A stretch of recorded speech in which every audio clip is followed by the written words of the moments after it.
Well, good morning, everyone. Welcome to another Therapy Thursday with licensed marriage and family therapist Jack Burke. Today's topic is kind of interesting: vulnerability, if I can say it, anxiety and misery. This is not a particularly fun topic that you've chosen for today, Jack. No, it's not a fun one. It may have some chuckles in it when we look at ourselves, but there's a series that I really want to point out there, and it's how we help each other with it, because anxiety can drive us nuts in a relationship, we can drive our kids nuts and vice versa, and how we handle it is a big deal. But there's some points I really want to make in that. Okay, I know that the first one is that we all have moments of feeling vulnerable. Yeah, and we need to define that term. Vulnerable means that I could be hurt. It doesn't mean I'm weak. It doesn't mean I'm helpless. It means I could be hurt. My armor is off. So I think of things like being on top of a ladder and it wobbles. And you have that moment where you freeze and you grab a death grip onto the sides of it. You're vulnerable for that moment. Or the phone rings at midnight. What does that mean? Or you hear a sound outside. There are so many things that we do that just give you the moment of vulnerability. We all have it, that I could be hurt. Traffic, somebody passes you going fast. Just coming here this morning, I looked at my review, and this truck was bearing down on everybody, wanted to use all the lanes. And for a moment, like, oh geez, I got to get over in that lane in a minute. It's a moment of vulnerability. That's point one. We all have it. And I like what you say about that we all have it, and it doesn't mean we're weak, because I think sometimes we look at vulnerability as a dirty word. I'm not vulnerable, right? I got my armor on all the time. Right. It's not about scared. Vulnerable is that sense I could be hurt. We've talked once about things like we're scared of, like whether it's snakes or mice or spiders or whatever it is. Vulnerable just is that moment. Many of us aren't phobic. But one of those critters surprises me, and it's my particular one.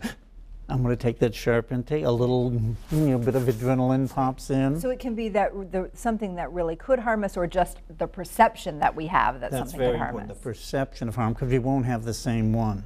Okay, right. So one person's vulnerability is not necessarily another person's. I don't feel vulnerable on my motorcycle, but I know technically I am. But I can't imagine how anybody can tolerate the vulnerability of being on the ocean in a sailboat. But we know millions of people love to be out on the ocean in a sailboat. But I think that's so vulnerable. And there are lots of people who would never get on the back of your bike with you, Jack. Yeah, I can fly through traffic on the motorcycle. That's a perception. The second point, and it's, people still think, oh God, I talk to myself all the time. We all do. The chances that your brain goes silent, very slim. We're linguistic creatures, and everything's about language. Even when we're asleep, there's words going on in our dreams, and different parts of us are talking to different pieces of ourselves. Language is very important, and it connects to vulnerability. Okay. And there's a nice part too, a very encouraging piece, and it's my favorite thing I ever learned from a linguistics person, talking about how much we repeat in our head every day. That the estimate is most of us repeat the exact same thoughts 85% of the time. That 85% of my thoughts are the ones I had yesterday. I move the icons around, and maybe I paint them a different color, but it's the same stuff. That the difference between a highly successful person and an average person is 5% language change. I don't have to change 100% of me to get better at something. I need to change 5%. I find that very encouraging. Oh, I'm never going to be able to. Well, I've got to change 5% to be able to. Right. Interesting. So how this relates back to the vulnerability piece is that what we tell ourselves in that moment? Point. That's exactly it. That when vulnerability morphs or changes into anxiety, it's based on the language I'm using in my head. Because we're linguistic creatures, vulnerability is now affected by what I say. The phone rings at midnight. Oh my God, something must be wrong. It's what I'm saying to me. It's something horrible must have happened. It's not the telephone ringing, it's the way you're reacting to it and what you're telling yourself about it. The initial thing is, who would be calling me at midnight? Right. But we can do some things about that I'll mention in a moment too. But the idea is that we change vulnerability. And think about some of the small ones in a relationship. Every morning your loved one, your spouse, your husband, your whoever you're with, says, hey, goodbye, honey, have a nice day, I love you. And then one day they walk down, hey, have a good day, honey, and don't throw in the I love you. And you notice a slight change. For some of us, there'd be a moment of vulnerability. Oh, gee, didn't say I love you today. And it can get in there, and now it's what you say next. He must be thinking of breaking up with me. Right. The love is gone. He doesn't care anymore. And when he calls up at 10 o'clock and says, hey, I didn't say I love you this morning. I was so distracted. Sorry about that. You've spent the whole day turning that moment of vulnerability into anxiety for nothing. Exactly. So play with this for a moment. This was tough in a workshop I went to once. The guy said, how do you stop for a red light? You just do. I've been driving for 1,000 years. You just stop. No. You got to write it down, right down the steps in your head. And as we started realizing, some of us imagine an accident, the policeman waiting on the other side of the intersection to give us a ticket. We scare ourselves to stop. And when people started looking at the details, how do I say to me, stop for this red light, stop for this stop sign? Some of us imagine disaster and don't even realize we've been doing it for 20 years, giving ourselves an injection of fear. So when we look at what we say to ourselves, that's part of learning it. So if you could do that even at home, not while you're driving, but sit there and think, how do I stop? What do I say in my head? Am I just I want to obey rules, or am I scaring myself with accidents or disaster? So when we talk to ourselves, we do have a choice. And that's hard to think, no, I can't help it. I get anxious. I feel vulnerability, and I go that. We do have a choice, and it's based on what we say to ourselves, and it can be interrupted. And the fun part of that is, anytime you interrupt a system, the entire system has to adjust. Again, I only need 5%. A little bit of changing of my language allows me to do that. So if I can see worst case scenario, I'm laying in bed and I'm startled by a noise outside the house. I have a choice at that moment. I can think it's zombie apocalypse and the end is coming. Or I can think, we have really smart raccoons, and he's probably out there picking the lock on my car to get that last French fry under the seat. I have a choice of which one of those movies to run. But I have to believe I have that choice, and I can say different things to myself.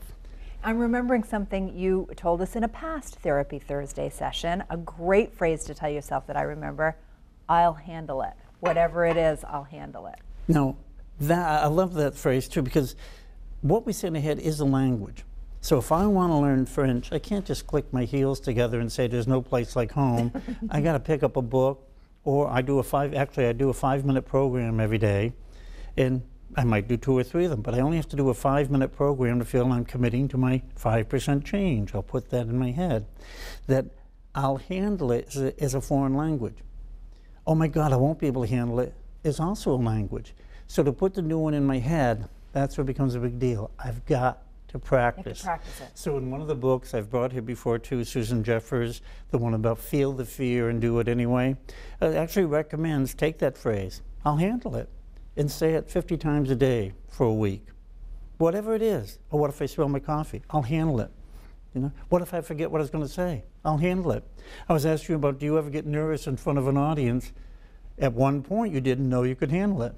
Yes. Oh my gosh. The very first time anchoring, I can remember my feeling and hearing my heart beat. I thought my chest was going to explode. I was so nervous. And I handled it. And I handled it many times since then. And now I don't get nervous anymore. But again, that's practice. But boy, there was some anxiety that first time, though. Oh, I do remember it for myself too. Like, why did I ever say yes to this? Oh God, how do I get out of it? I can't do this. What was I thinking? And then you get used to it. Yeah. Well, if you can tell yourself that, hey, wait a minute, I'll handle it. And that's where we got to be free to make mistakes and learn from them. Okay, I want to prepare this way. I don't want to memorize things. I just want to have even the kind of notes we all prepare. We might look at them, we might not. You asked me once, this paper I bring, is that just a security blanket? I really never read it, but it is. It's a security blanket in case I need to refer to something. I put down a few notes for myself. So the language in their head is a big deal. And I want to be careful too that a little bit of anxiety is okay. I was just going to ask you that. Are there times when it comes in handy? It's a flight or flight or fight. Yeah, now I'm doing it. I can't get the word right now, but that idea that it gives us a warning. We think, I better get out of here. I see something, I see people changing lanes behind me, someone coming up, I think, I better get over here, or I think I want to be in another lane. That's a little bit of vulnerability going to anxiety that's helpful. Before I try this song, I better rehearse it a few times. I'm getting nervous. The thing is with anxiety, it's amount. It's how much of it you do. It's useful to make us do our best, to memorize what we're doing, to play at peak performance.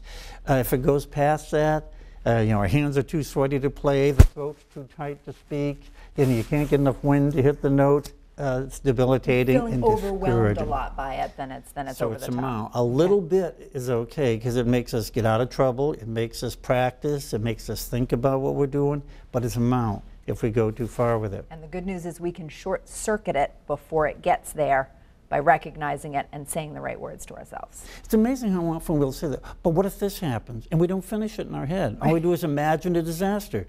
I'm like, what if that guy changes lanes and hits me? Well, I'll handle it. I won't like it. I'll handle it. Doesn't mean I'm going to be thrilled with the outcome. What if I get this diagnosis? Well, I'll handle it. Doesn't mean I'm going to be thrilled with it, but I will handle it. I'll do something. And that comes up as a couples part too, because we can drive each other nuts with our worries. And sometimes it's funny, when we're trying to help each other with it. And so one thing I like to have people do is gentle contradiction.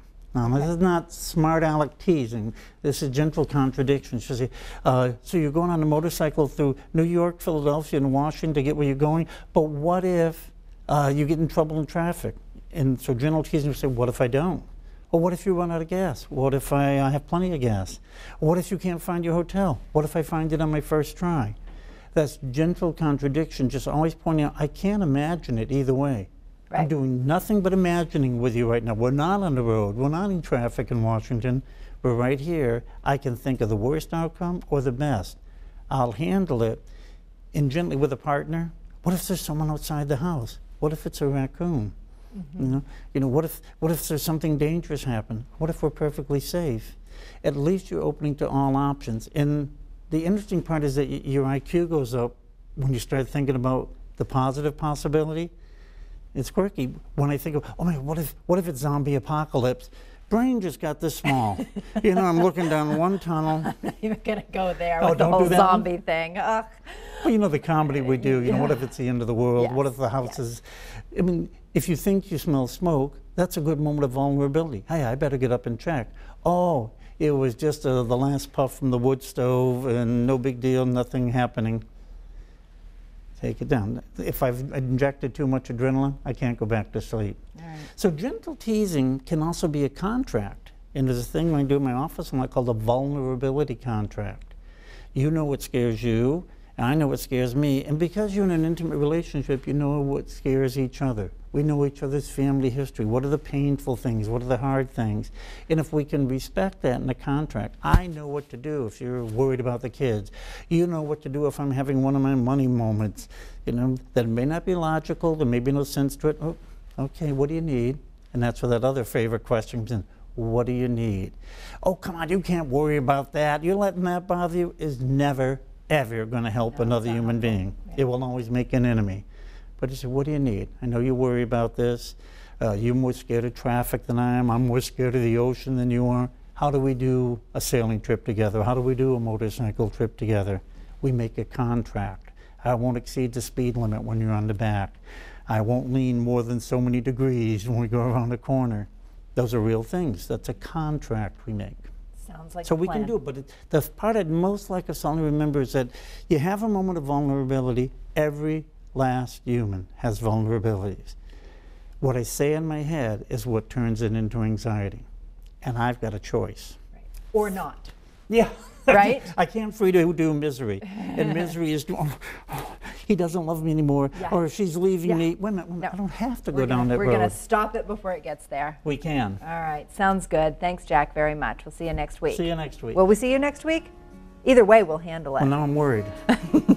I'll be here. Take care, everyone. We'll see you later. Have a good day.